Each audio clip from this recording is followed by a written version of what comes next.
13h, 13h30. Move 13 Actu. Les gossip hop de Move 13 Actu, les infos hip-hop du jour servis avec un milkshake parce qu'on part en Californie, Guéran.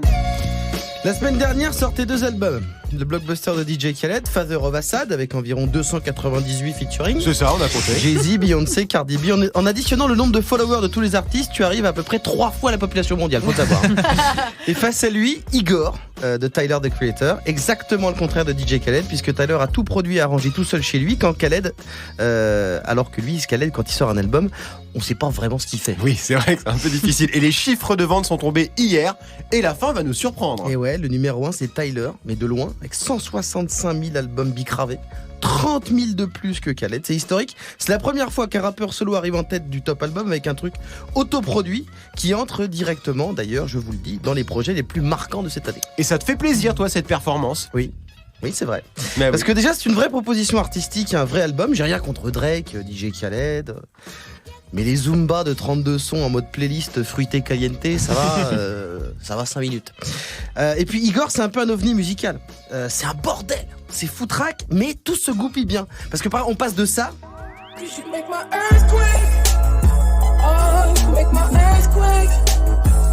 à ça.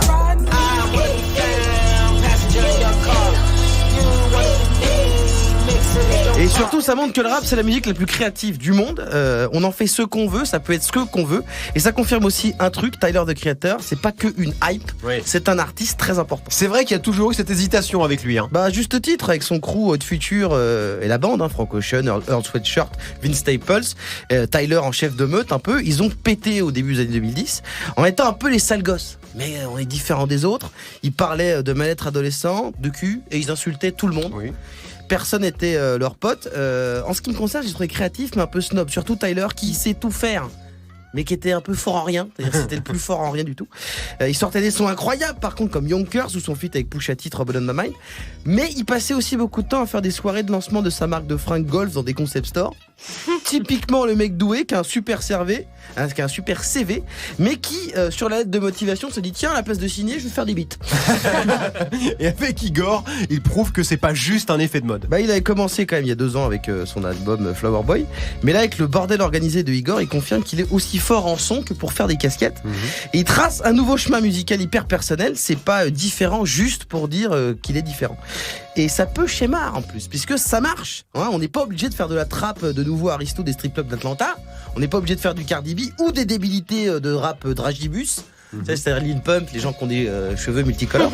Et tout ça, c'est vachement bien. C'est pas le problème, mais ils sont uniquement là pour les tubes. C'est très bien les tubes, mais c'est de la musique. C'est de l'art, c'est pas du dentifrice. Et oui, faut le rappeler. Merci beaucoup, Guéran. 13h, 13h30. Move 13 Actu.